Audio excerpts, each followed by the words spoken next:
You're listening to the Chopped Podcast, episode number 29. Ooh la la.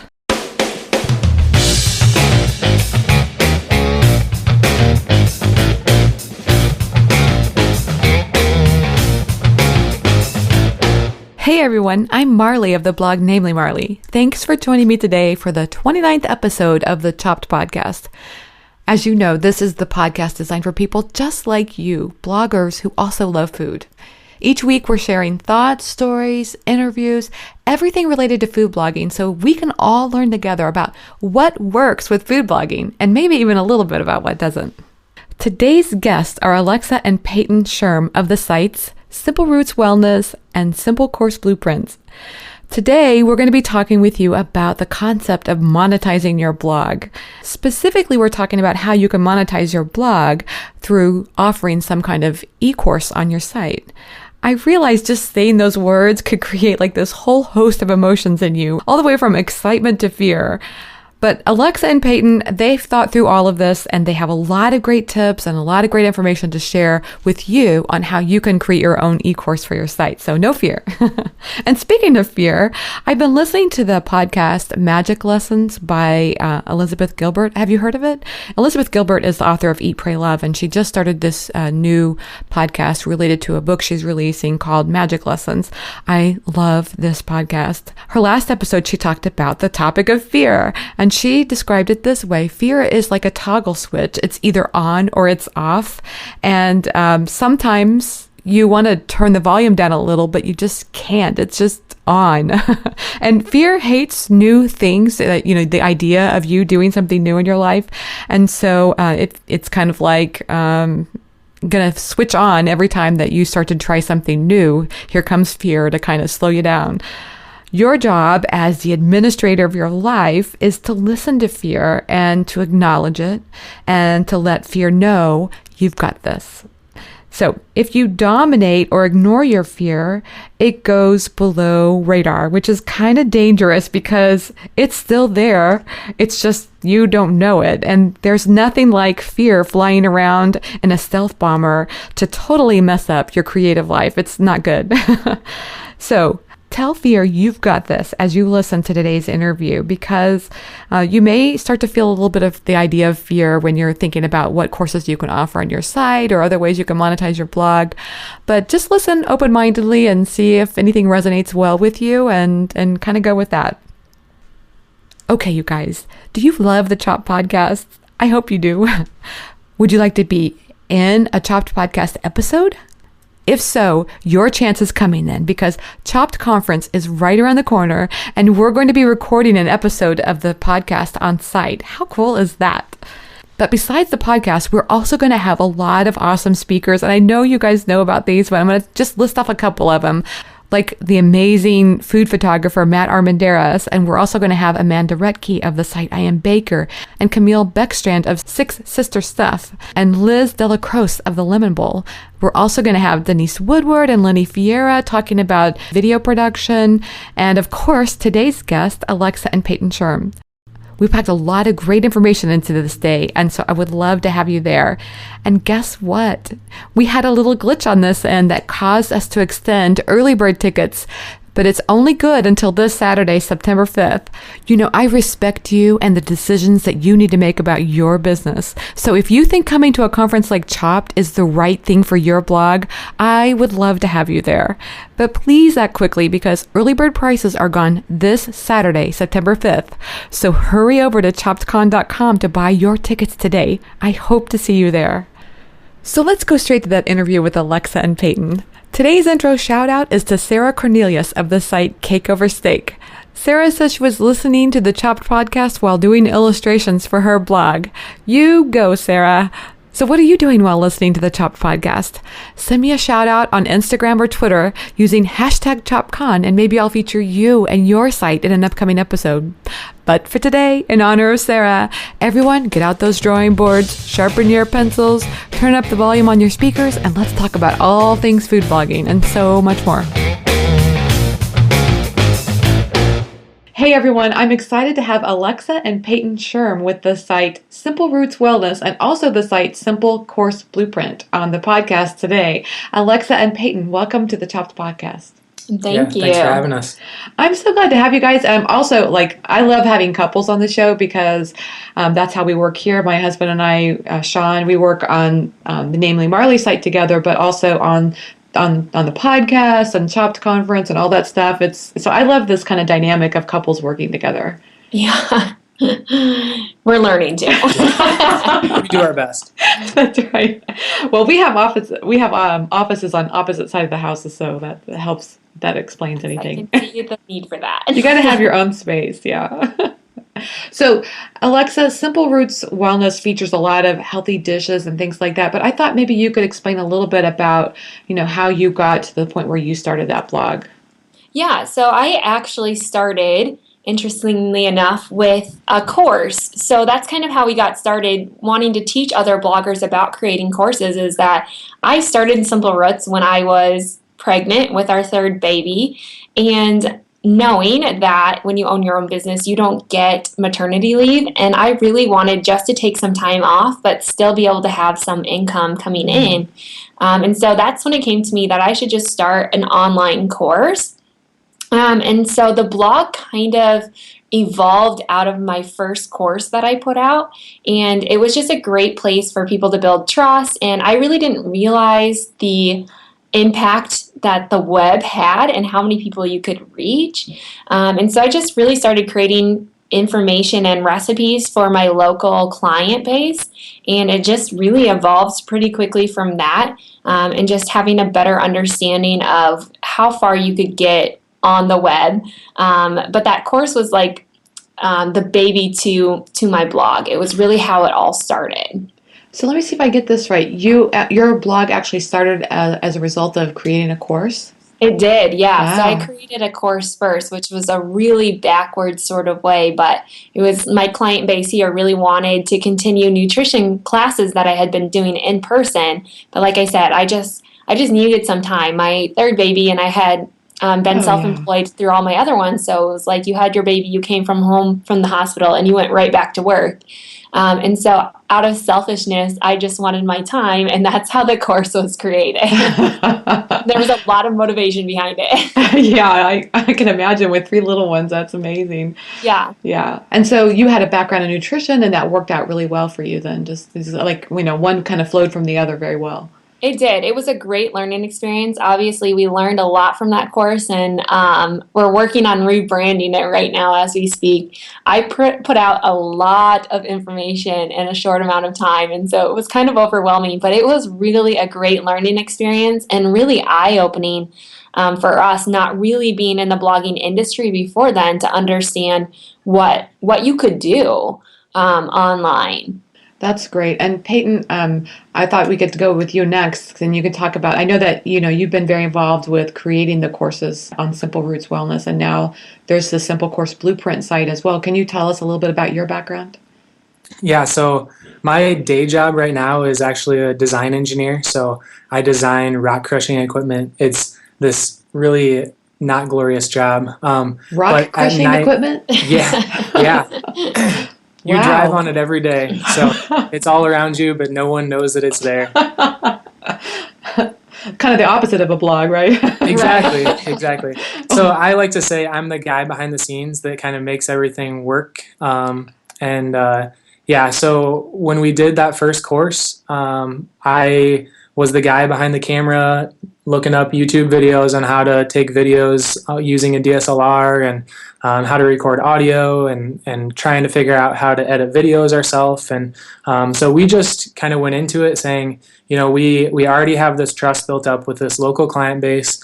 They weren't looking for something super fancy, so we just wanted to get something done, get it out there, and get it to these people so that they had something to kind of keep them going for a few months while Alexa was away. And it's just kind of evolved into us just now, offering consulting advice to people that are looking to create courses. And, we have quite a few business owners around our area now that are just kind of realizing the impact that the web can have. And so it's great to just kind of give them another avenue to create some income where you don't have to spend, kind of the saying, you get paid by the hour, or you can just put the work in up front and just kind of let it run on autopilot. And so it's great to kind of see businesses that can take off with that and create a new avenue of revenue that they haven't seen before.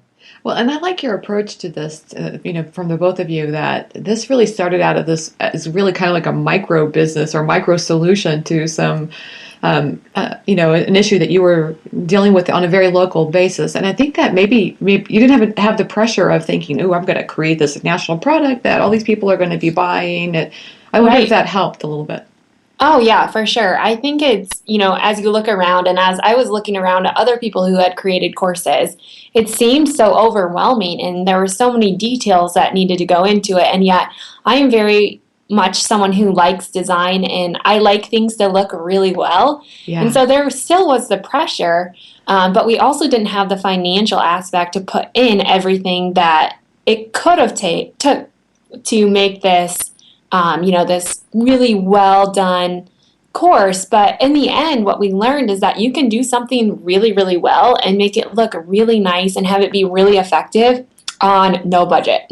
Yeah, I think we didn't have a budget, and we pulled it all off. And in the end, we were really proud of what we created without putting a lot into it, other than blood, sweat, and tears. But exactly. A lot financially. And so it just is encouraging being a smaller blogger, maybe not having the reach, but even reaching out to bigger bloggers who, the ads are changing, things are changing online, and just having that, like you said, that course or that little business that could almost run on autopilot, and having that be an avenue to so many different things. Yeah, I love that. And I think sometimes, I don't know if you feel the same way too, but I think a lot of times we put a lot of pressure on ourselves to have these, unrealistic standards that, maybe we see a video that's online, and who knows, there could be a whole production crew and $1 million put into that video. Right. That should not be our bar.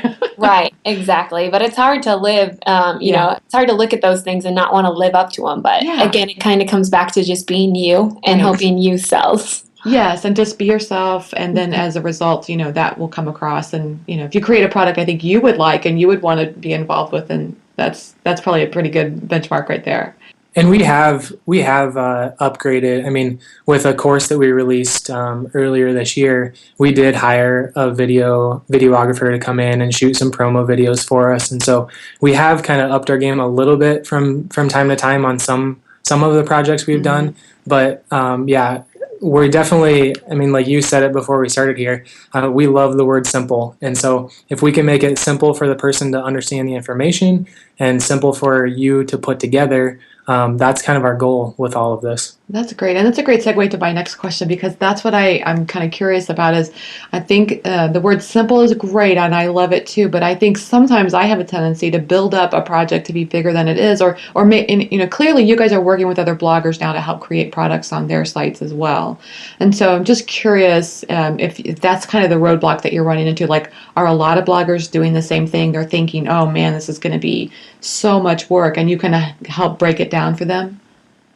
Yeah, I think the biggest thing that we've found and that we've learned, and just for myself here over the past few months, just kind of going back and forth with a few people that are creating courses, is just going back to the basics and just making sure you understand your audience.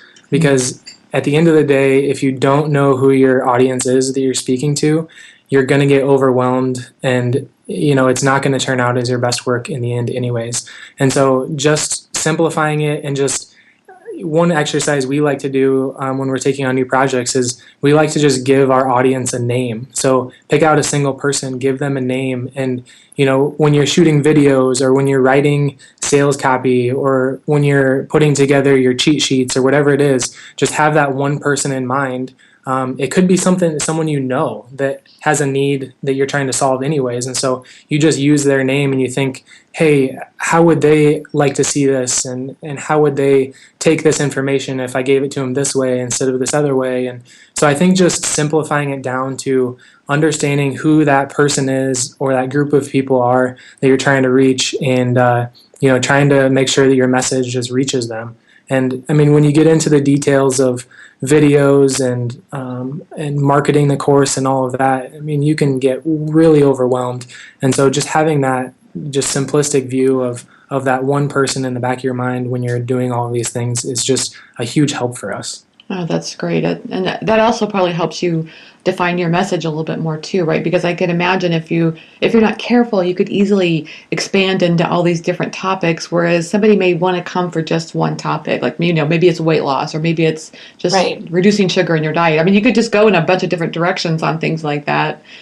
But if you had one particular topic in mind, I think that would be better for your audience. Is that what you're finding? Yeah, I think it's finding and realizing what their needs are and trying to meet their needs or fix a problem that they have. And that can come in from comments or doing a survey or, just kind of what your audience is looking for and picking out and finding their needs and trying to solve their needs. And really, when you find their need, it usually narrows down what you could do into just one thing or, just a series of things that's pretty concise and pretty even across the board. That's great. Do you guys have any tips on understanding your audience? I mean, I hear this said a lot, and I always wonder, what does that mean? Does that mean you're looking at Google Analytics to see some demographic information, or, are you doing a survey? I'm just curious. I really don't get on the Google Analytics side of things. That's all Payton. I'm not the analytical type. I'm more of the creative mind.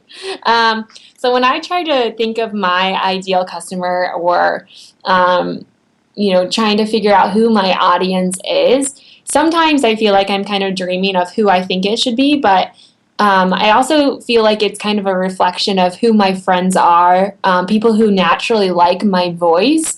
In the real world, and not that the blogging world is not the real world, but people around me. Right. A lot of times when I think of my one person I'm writing for, it's a client or one of my friends, who I think they like what I'm putting out. They like my voice, who I am.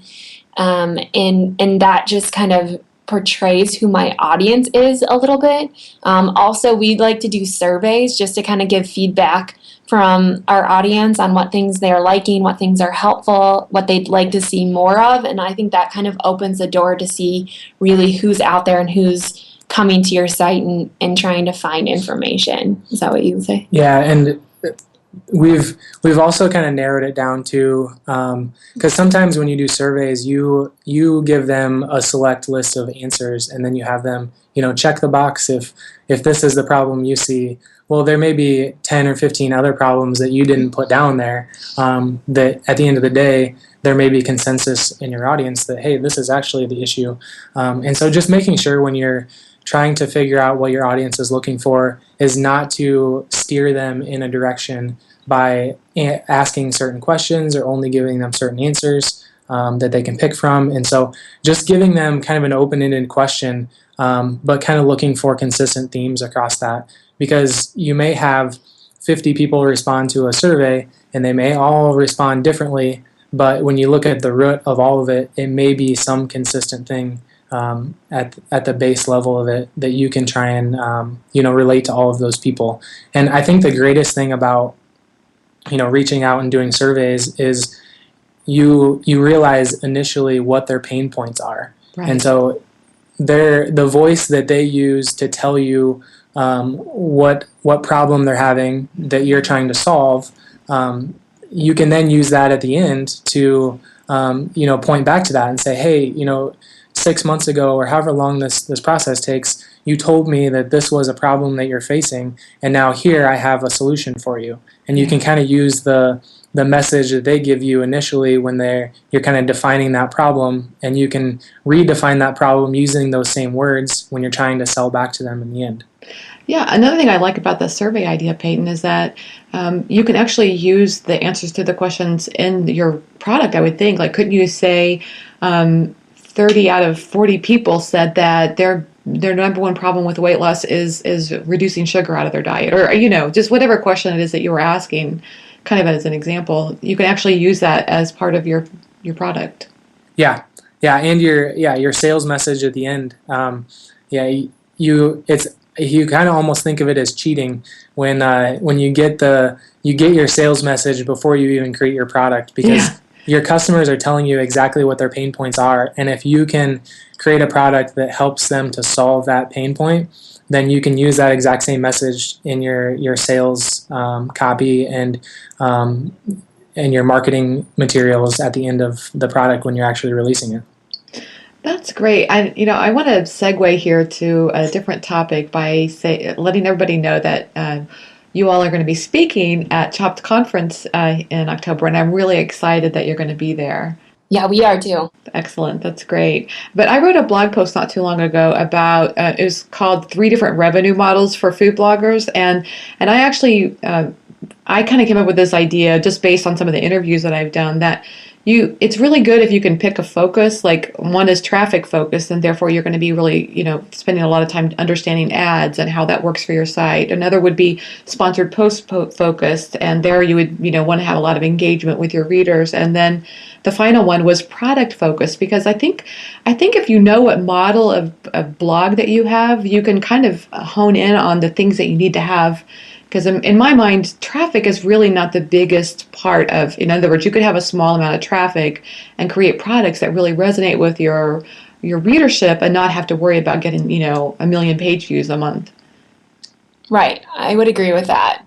Yeah. That's good. So I just feel like, someone could be spinning their wheels trying to, get all this traffic. And in reality, if they could spend a little bit of time, putting a product together that fits really, or maybe understanding their audience so that they could then start putting together the product. Either way, they could spend their time a little bit more wisely based in a way that fits really good for them.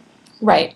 Yeah, I always say you can't always control how many people come to your site or what ad companies want to work with you or even what ads are put on your blog. But one thing you can control is the products that you create and doing that to the best of your ability. So you definitely have a little bit more control over maybe some of the income streams.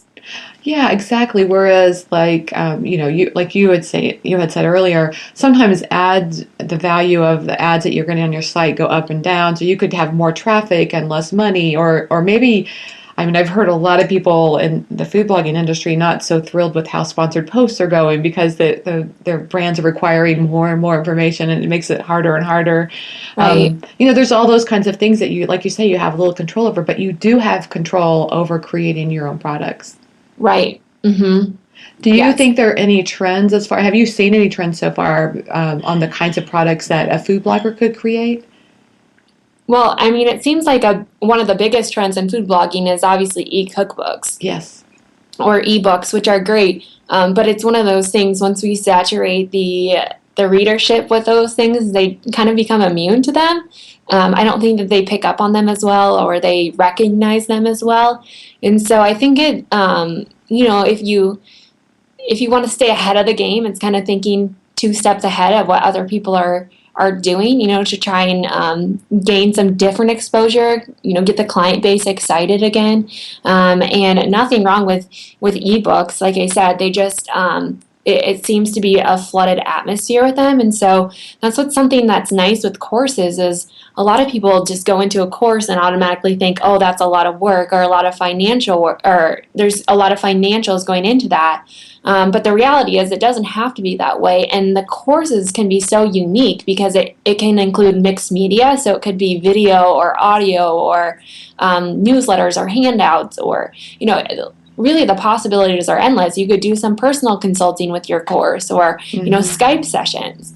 So there's a lot more to offer than just the written word. And so I think that can be unique in that there's a lot more possibilities within a course than there is maybe down some of the different streams. Publishing a book is great and doing some of those other things, but those are all written things. And so a course can be can be kind of whatever you're good at or whatever you're passionate about, and kind of portray you in a different way, I guess. I love that. And can you talk about some of the courses that you've seen on a food, what would a food blogger do as far as a course? Would it be like baking instructions or things like that? Yeah, I love to dream up things for people. I always tell my husband, I'm like, if I could get a job dreaming up things for other people, it would be like the best job in the world. I'm the dreamer, and he's like the realistic one of how are you going to get all that done? Yeah.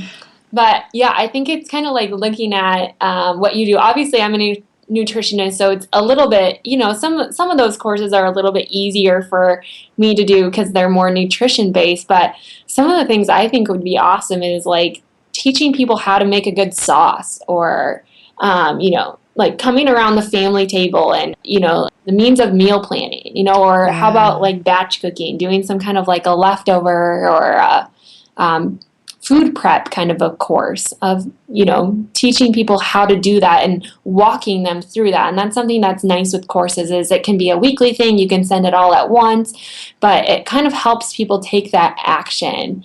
And you're almost more personable because you could be on a video or talking to them or whatever it is. And it helps them to actually put that into action and do what you're recommending them do. That's great. And like you say, that can be done. That sounds like the kind of course that can be done by video. And I actually have seen some courses lately that have like this string of emails that you get that go correspond with the courses. It's really cool. I love it. It's like one quick email I get every day, and it's really encouraging and nice. Yeah. Yep. Kind of holds you accountable. Yeah, exactly. And it kind of keeps it I'm actually looking forward to that email when it comes every day. So right. Yeah. It's just more personable. So it's like thinking outside of the box on the types of products that you could develop, like you say, just, to kind of go beyond an ebook or things like that. Right. How much time do you think is typically going into the development of a product? We've been experimenting. My first course was probably my longest one at 8 weeks. Yeah.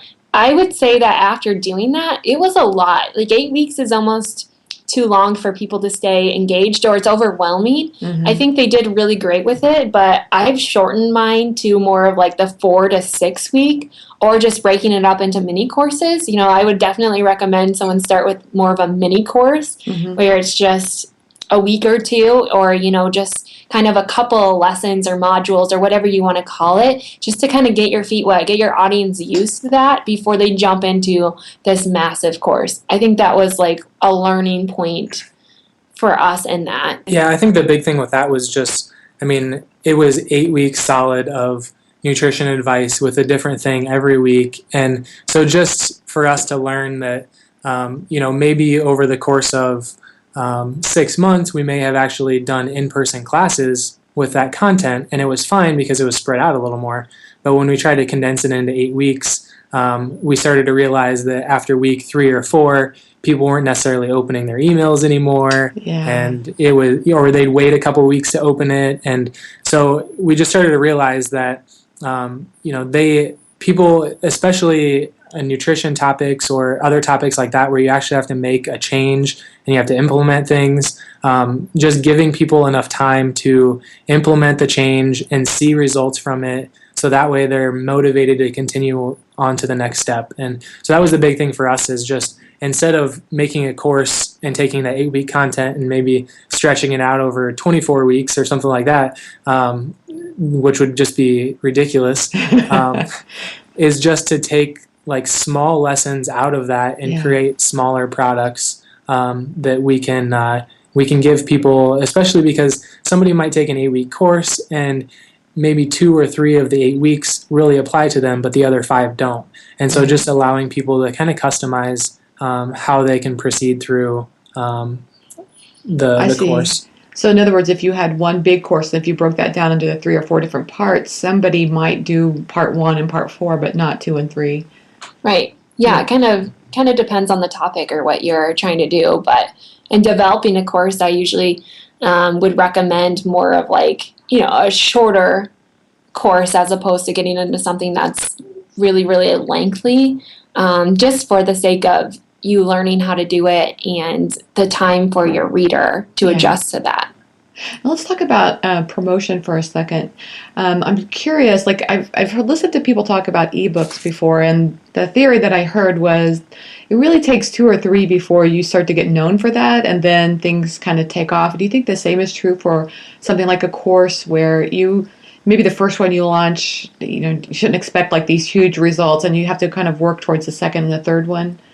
I think it kind of depends on your audience too. Yeah. I mean, if obviously the bigger your audience and the more focused you can be on reaching the point that your audience is looking for. I mean, I definitely think you can hit a home run with your first time around. But I mean, realistically, you're going to learn some things. One of the biggest things that was a challenge for us that I had never even considered going into it is your audience even used to getting information digitally like this? Yeah.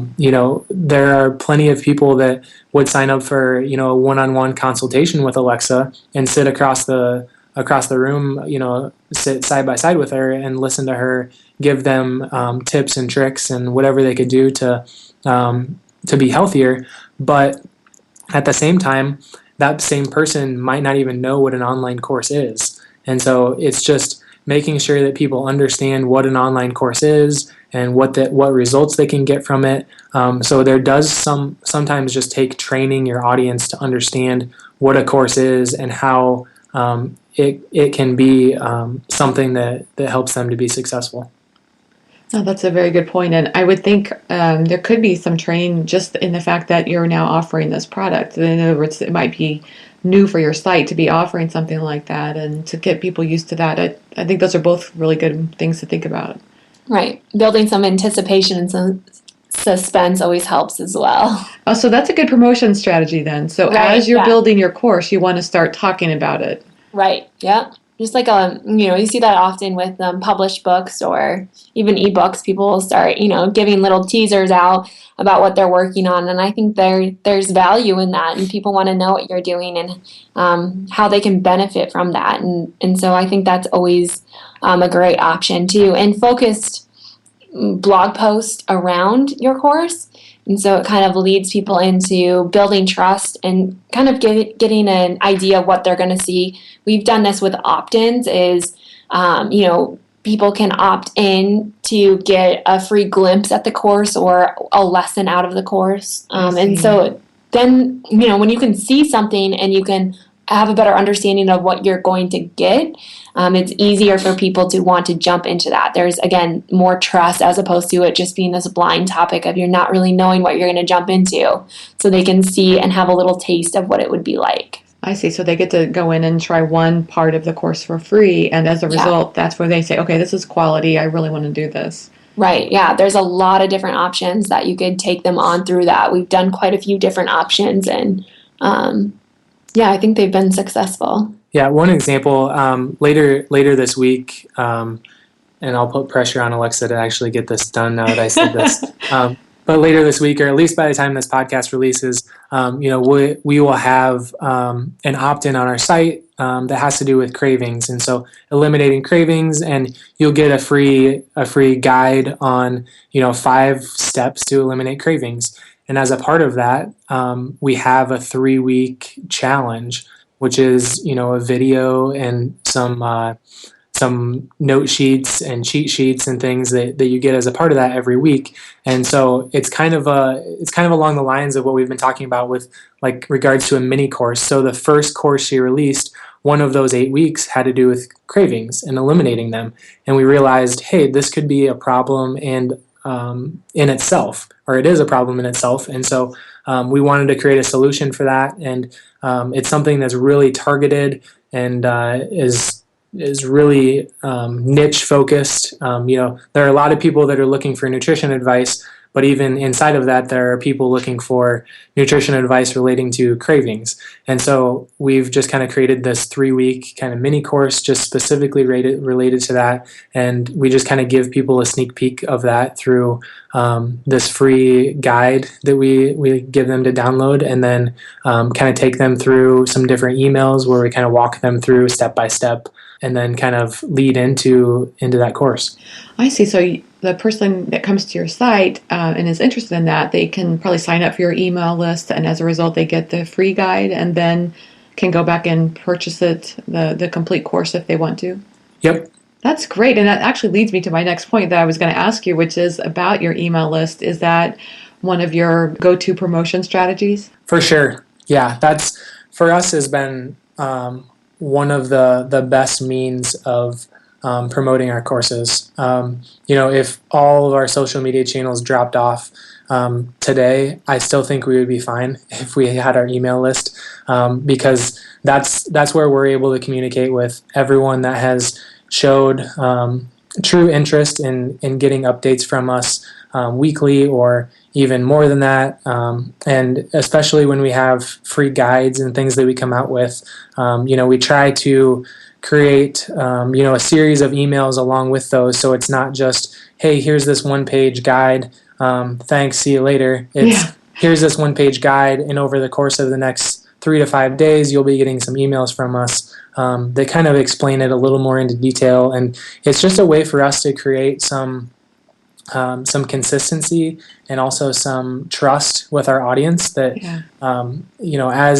as we build trust with them and as they see that, hey, they're not just taking my email address and giving me this one-page guide, they're actually invested in, we're investing in them and trying to see that through all the way. As a product-based blogger, I would say that it's far more important to have more people on your mailing list than it is to worry about how many views you're getting on your site. Because for me, someone who doesn't have a focus on ads and who has really never gotten into sponsored posts, numbers to my site mean nothing without them being committed to me and to my site. And so for me, one of the most important things I can do is my newsletter or my email, growing my email list. I see, because they're very engaged with you. In other words, they're in your list because they like you. They want to learn more about what you have to offer. Right. They're not just coming and leaving, coming, maybe not even reading what I'm writing and just getting the recipes, which is great. Yeah. But those hits really don't do anything for me. They don't turn over like my email list does. And so regular communication from you to your readers, regular trusted communication is important.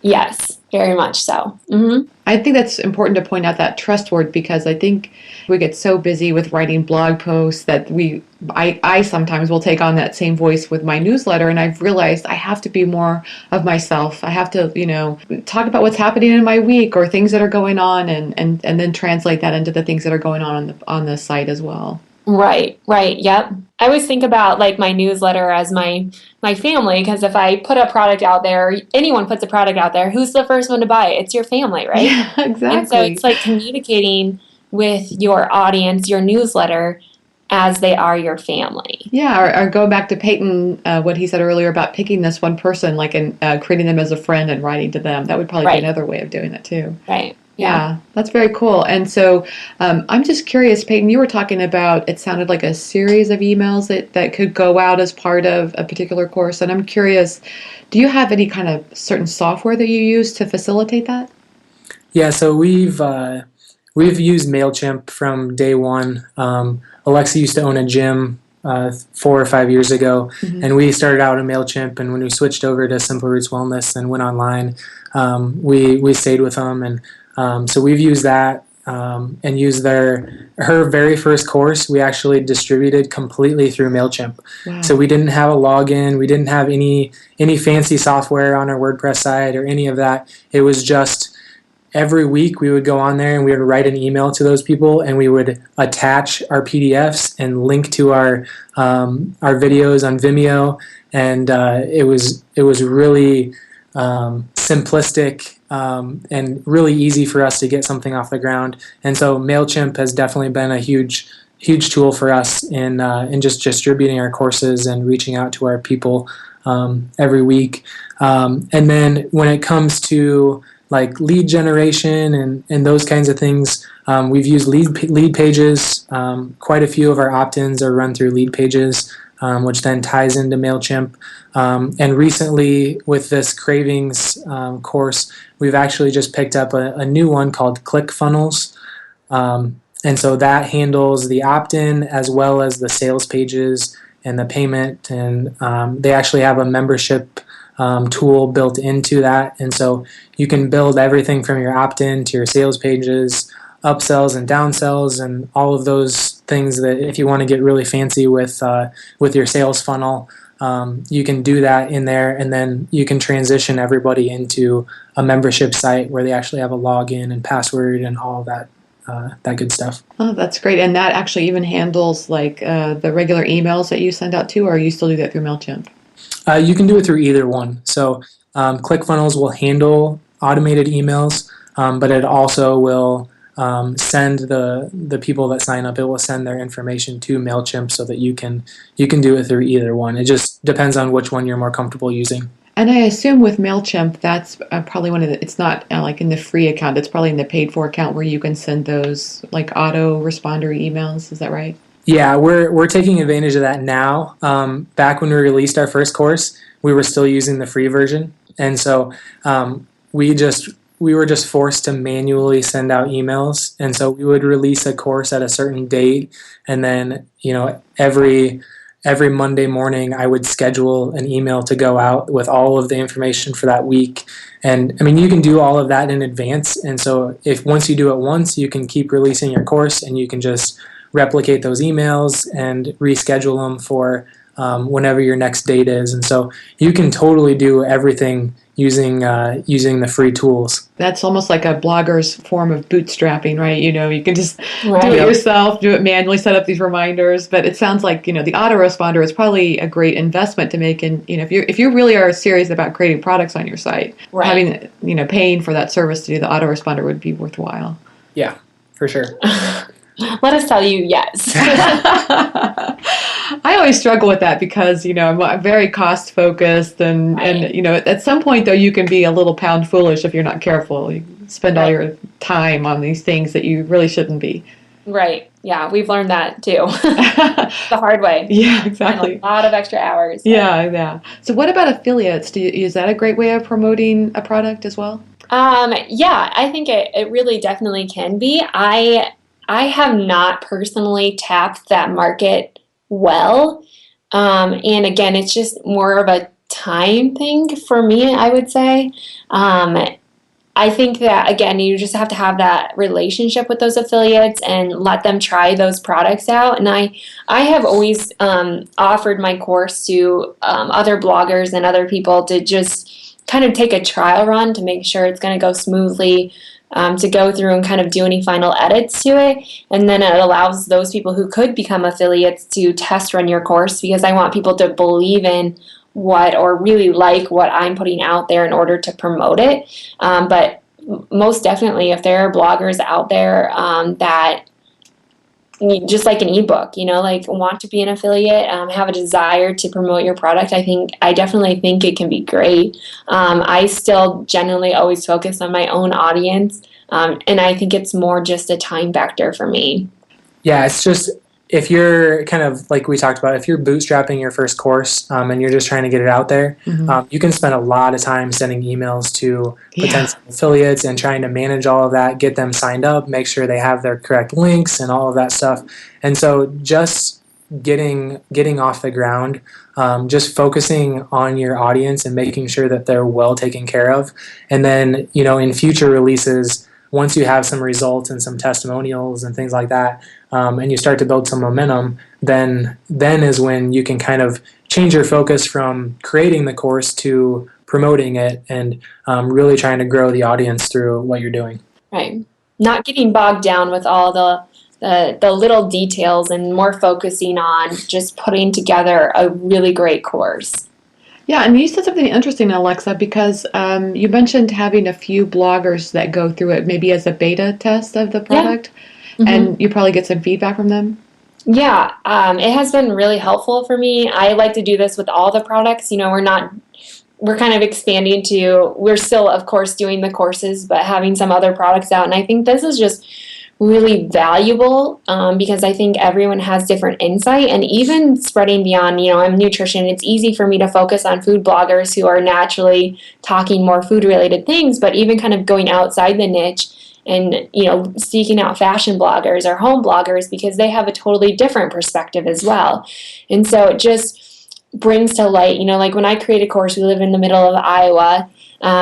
Obviously, our culture and our experience is a little bit different. So trying to just be open and realize the different preferences of different groups of people, and it's really easy to get good feedback from other bloggers, and it gives them a chance to go through it for free just to see if they would find value in it, or they think their audience would find value in it. Yeah, I could see where someone where they live can have a big impact on, how they react to cravings or whatever. Because, if you're out in the middle of nowhere and there's not a Starbucks down the street, but if they're walking by 10 of them, Right. If you really want Starbucks, you have to think about it a little bit. Yeah, exactly. Make the 30-minute trek. Yeah, that's very good. And when you talk about doing a beta test, I mean, that's something we've done with all of our course releases. We kind of throw a big disclaimer out there to friends and family and other people and say, hey, this isn't completely done, but let's just kind of go through it as we're 3/4 of the way done, let's say, and you guys give us feedback on what we've done so far, so that we're not all the way done, and then we say, okay, now let's test run it. We kind of will run through, usually about a month in advance of when we expect to have our stuff done. We'll kind of throw it out there and let some people run through it, and then they give us great feedback. We'll have people that'll print off 8 pages of a PDF, and they'll hand write like notes over top of it, like, hey, like change this, and your grammar wasn't right, and they'll give that back to us. And so it's just awesome to have just all of those sets of eyes on things and feedback on that. It just helps us to feel more comfortable when we release a product, that we're releasing a solid product, we're meeting the needs that we say we're meeting, and people are going to be happy with it when they get it. Oh, that's cool. I think Guy Kawasaki he was formerly with Google, and I think that's what he actually wrote a whole book doing it that way, sending out the draft document to a bunch of people, and they gave him feedback, and I think it makes the end product so much better. Yep. Oh yeah. And then do you also are you able to get out some testimonials from those beta users as a result as well? Yeah, for sure.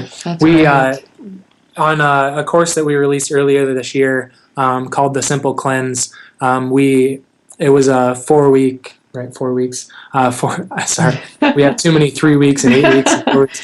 It was a 4-week cleanse program, whole foods based, and that was one of the things that was really, we knew it was going to be testimonial based. We were going to have people that saw results and saw big results from this in order to really sell it. And so, we found a group of close to 20 people that we just gave it to for free and just said, go through this for 4 weeks.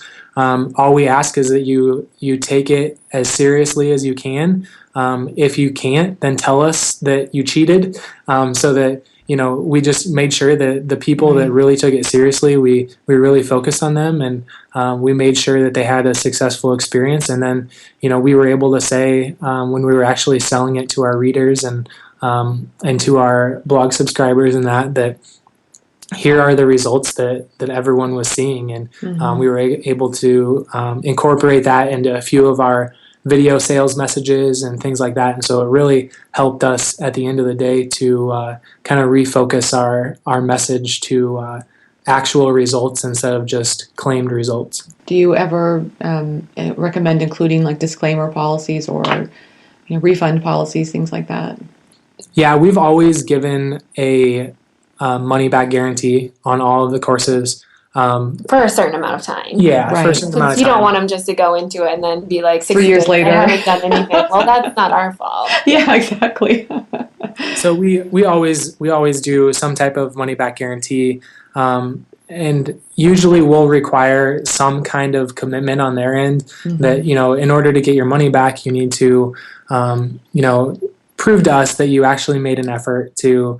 You can't just say, well, I didn't have time, and so I want my money back. That's not really fair to us either. And so we've tried to make sure that people know that there's really very little risk in taking it, that if you take it and you really don't see any results, we're willing to work with you on that, and make it as easy on them as possible. So yeah, there's definitely some things you can do with that. And those types of situations are very, very few and far between. I don't know that we've really ever had anyone come back I can imagine that would be few and far between because people are invested. In other words, if they're part of your audience, they're very interested in this topic that you're talking about, I'd imagine they'd be very, invested in the outcome of it as well. Right. And I think that goes back to one of the things with affiliates is kind of being more picky and choosy about your affiliates because you don't want just someone who's not going to experience the course. Yeah. I really want my affiliates to take the course and love the course because I feel like they better portray to their audience who doesn't know you what it's going to be like and what you're going to gain from it. And so there's not a miscommunication there. Yeah, that makes great sense. Do you think there's any other benefits of offering a product like this for a blogger, for example? I mean, does it create any kind of clout on the, on the form of your readers or other people that might be interacting with these bloggers, just because of the fact that they've authored this course? I think it's a really fast way to kind of set yourself as a leader in the subject that you're teaching. So if you are willing to put your name behind a course and go out there and label yourself as an expert in that topic, then I think people are going to think more highly of you because of that. It's one thing to write a blog post about it. It's another thing to spend weeks creating a course and going through all of the work that it takes to do that and kind of set yourself apart as kind of an expert in that field. So I definitely think that's one huge benefit of it. Alexa, do you agree? I agree with that, yeah. Okay, that's good. So do you guys have anything else you want to add as far as for food bloggers creating a course? No, I just always encourage people to be creative and think outside the box, but really kind of go back to the problem of their audience. And, it doesn't have to look like what anyone else has done. It just needs to look like you. And I think that that's going to be the most valuable thing is just being true to who you are and solving the needs, making it fun and making it you. Not always are the problems your audience going to tell you or something you want to solve for them. A lot of times I'm like, man, I don't want to even deal with that subject. But the problem's been presented and that, the sales are there. And so it's just a matter of how you take it or kind of your attitude around it and just making it you and very valuable and beneficial. And you said it in the beginning, we like the word simple, just keeping it simple. Things don't have to be difficult, just sticking with the basics. Yeah, I think it's just, I said it before, and I guess I will say it again. It's just understanding your audience.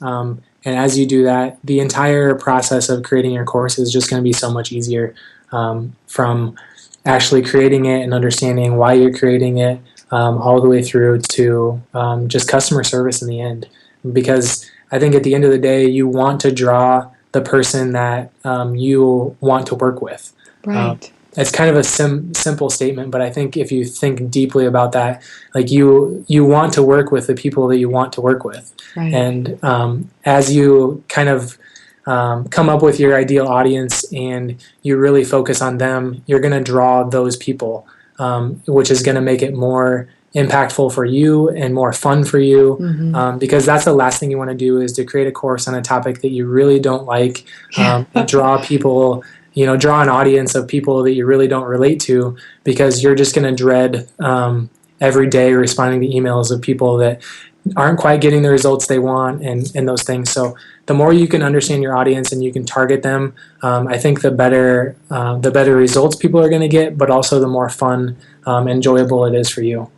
Yeah, that's so true. And I think I'm a classic people pleaser, and sometimes I want everybody to like me. I really do. Confession. Right. But I think if you go about your blog or if you're developing a product, I think your advice is really good. Know your audience and really stick to that, because if you're trying to make everybody like you, you might end up with a product that's really not good for anybody. Right, yeah.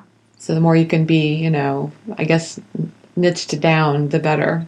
Right. Specific, yeah. Yeah, exactly. So this has been a great discussion. I really have enjoyed it, and I'm really looking forward to seeing you guys in October. You're going to be talking more about product development and giving even more great feedback about all of this. So I'm just really looking forward to that. Yeah, we are too. Yeah, we were there last year, and we're really looking forward to go back. That's right. So what's coming up next for you besides the conference? Anything that you can talk to us about today? Well, he obviously has the Simple Course Blueprint, which we're excited just to help other bloggers just kind of develop a new product line and feel more comfortable with it. On the Simple Roots end, I'm actually releasing with another food blogger from Foodie Crush. We're releasing a new product that's going to be a printed product. Great. Yeah, more health-based again. We'll leave it at that for now. We're going to start building some suspense soon. So. Oh, I'm already like, curious. I know, yeah. So that will be fun. That will be out. It will be released soon in September. So that's coming up, and that's great. That Foodie Crush is a huge site. Yeah. We Alexa's the dreamer, like she said, so we always have stuff going on. Never a dull moment, right? It never ends, yeah. Yeah. Okay, a few quick and fun questions here at the end of our interview. What's one food item you can't live without? And let's start with you, Payton. Ooh, I'm going to say cheese. Okay. Even though I shouldn't, because I try to limit dairy as much as I can. Any particular kind of cheese you like the best? Aged cheddar. Aged cheddar. How is aged different than sharp? On top of a burger, you can't go wrong. Oh, okay. Okay, how about you, Alexa? I like watermelon and pizza. That's two very different things. I can't pick just one. Yeah. Probably watermelon. I eat way too much watermelon in the summertime. I don't think you can have too much watermelon. Right? There you go. Yeah. I mean, always looking at me like, did you just eat that whole watermelon? Okay, maybe in one sitting you can have too much watermelon. Right. No, I'm kidding. It's so good for you. I can't imagine it'd be too bad. Yeah. I saw someone recently, like, they drilled a hole in the side of a watermelon and stuck a blender in, or no, like a mixer. Yeah. And then they put margarita mix and all that stuff in there. It looks pretty amazing. Creative. It's very creative, yeah. But that would be one way of having your watermelon all at the same time. Maybe we'll have to do that at ChopCon this year. Hey, that's not a bad idea, is it? You'll come and that'll be another way to entice you to be there. It's like watermelons everywhere. I love it. Okay, what's the favorite app on your phone? And we'll start with you this time, Alexa. I'm like the least technology savvy person, but I would say Instagram. Yeah, you can't go wrong with Instagram. Right, pictures. It's all pictures. And they're pretty. Right, yeah. And you get to tap on them, so right, it's nice. His is going to be like super analytical or something. No. Wait for it. Okay, here you go, Payton. Mine is actually Dropbox. Oh, yeah, there we go. That's kind of technical. Or Dropbox, right? That is kind of nerdy, but I like nerds, so that's okay. It just makes my life so much simpler because when I go from my computer to my phone and we're traveling, like just having all of my files accessible at all times, like I use that thing probably more than any other one other than email. Oh my goodness. I can't even believe this is happening. Let me just ask you something. So you put all your files in Dropbox then? Yeah, so like all of Alexa's blog photos and all of our course content and all that stuff we store in Dropbox. And then like if she wants to, she says she likes Instagram, but she uses Dropbox to save photos to her phone so that she can post them to Instagram. Oh my goodness. So Alexa's over there going, can we change the subject, please? Yeah. We should have ended this a while ago. Until we got so tech focused. Right, I think that's a good tip, actually, though. I have used Dropbox on my phone before, too, and I just never thought about using it that way. That's good. Yep. I like it. Okay. Do you guys have any, you guys sound so busy. I can't imagine, but do you have any time for TV at all? And if you do, what's your favorite show? Wow. When's the last time we watched TV? We're really lame. We have 3 kids and day jobs and trying to do this, but if I had to watch a show, I like Master Chef or Chopped, or I like the Food Network shows. What about you? I'd have to agree, just because that's all we really watch. Yeah, he would really like the action suspense, but she gets too scared. I like to go to bed without. I can't handle all that negativity. Yeah, so he would really like those shows, but because I can't handle it, he doesn't get to have any fun, apparently. So. Oh. Well, he gets the fun of spending time with you. Right. Exactly. Okay, how can people find you guys online? You can find me, Alexa, at www.simplerootswellness.com, and Payton can be found there as well, or at his simplecourseblueprint.com. Oh, and on Instagram, I'm Alexa Schirm, and he's Payton Schirm. I haven't gotten into Twitter much. Everyone else is, but I like my Instagram. I like those pictures. So don't even bother finding you on Twitter. Let's just stick with Instagram then. Let's just do that. Yeah, I love it. Alexa and Payton, I've had such a great time talking with you guys. Can't wait to see you again in October. Thanks so much for taking the time to talk with me today. Thank you. We're excited too. See you then. Thanks to Alexa and Payton Schirm for being my guest on today's episode of the Chopped Podcast. If you were out running around and couldn't write down something important, don't worry, we took the notes for you.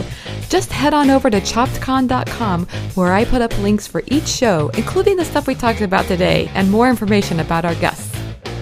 I hope you're loving the Chopped Podcast. If so, it would mean the world to me if you'd head over to iTunes or Stitcher and give it a review. You can do that right now. Also, you can spread the word about the Chopped Podcast using @ChoppedCon on Twitter or Instagram, or even Facebook. Your shout-outs really mean a lot. You know, you inspire me, so I hope today's show is helpful and inspirational to you as well. Thanks so much for listening, and have a great week.